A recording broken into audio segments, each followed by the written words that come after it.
Isaiah chapter 10, verse 1. Woe to those who make unjust laws, to those who issue oppressive decrees. Verse 2. To deprive the poor of their rights and withhold justice from the oppressed of my people, making widows their prey and robbing the fatherless. Verse 3. What will you do on the day of reckoning, when disaster comes from afar? To whom will you run for help? Where will you leave your riches? Verse 4. Nothing will remain but to cringe among the captives or fall among the slain. Yet for all this, his anger is not turned away. His hand is still upraised. Verse 5. Woe to the Assyrian, the rod of my anger, in whose hand is the club of my wrath. Verse 6. I send him against a godless nation. I dispatch him against a people who anger me, to seize loot and snatch plunder, and to trample them down like mud in the streets. Verse 7. But this is not what he intends. This is not what he has in mind. His purpose is to destroy, to put an end to many nations. Verse 8. Are not my commanders all kings? He says. Verse 9. Has not Calno fared like Carchemish? Is not Hamath like Arpad? And Samaria like Damascus? Verse 10. As my hand seized the kingdoms of the idols, kingdoms whose images excelled those of Jerusalem and Samaria. Verse 11. Shall I not deal with Jerusalem and her images as I dealt with Samaria and her idols?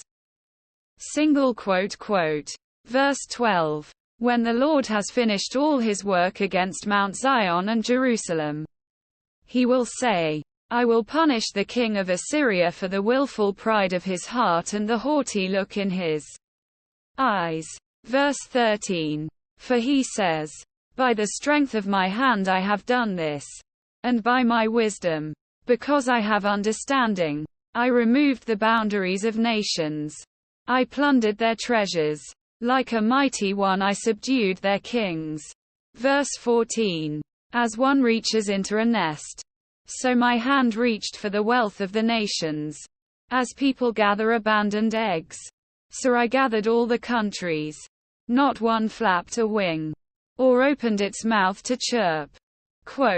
Verse 15. Does the axe raise itself above the person who swings it, or the saw boast against the one who uses it?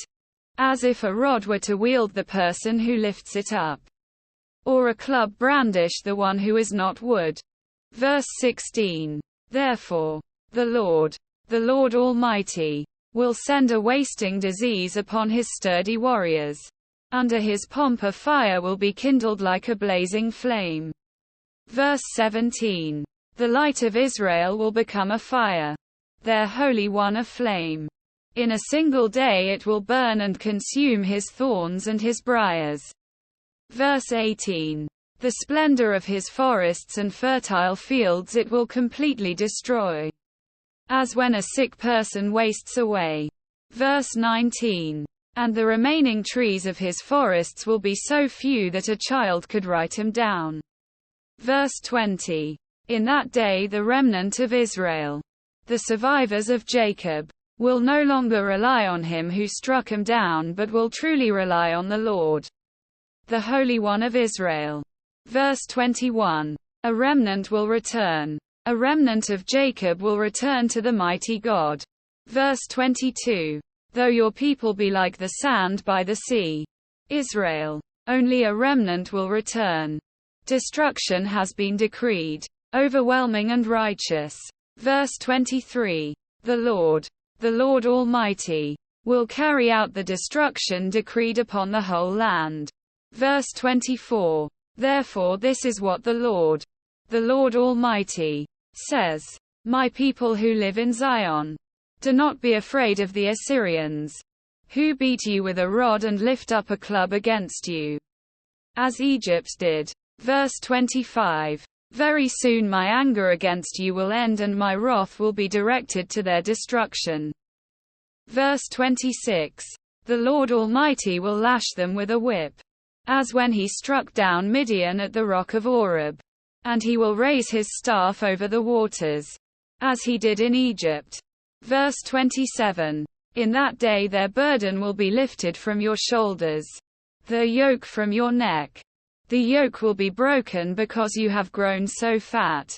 Verse 28. They enter Iath. They pass through Migron. They store supplies at Michmash. Verse 29. They go over the pass and say, we will camp overnight at Geba. Ramah trembles. Gibeah of Saul flees. Verse 30. Cry out, daughter Galim. Listen, Lishah. Poor Anathoth. Verse 31. Madmenah is in flight. The people of Gebim take cover. Verse 32. This day they will halt at Nob. They will shake their fist at the mount of daughter Zion, at the hill of Jerusalem. Verse 33. See, the Lord Almighty, will lop off the boughs with great power. The lofty trees will be felled. The tall ones will be brought low. Verse 34.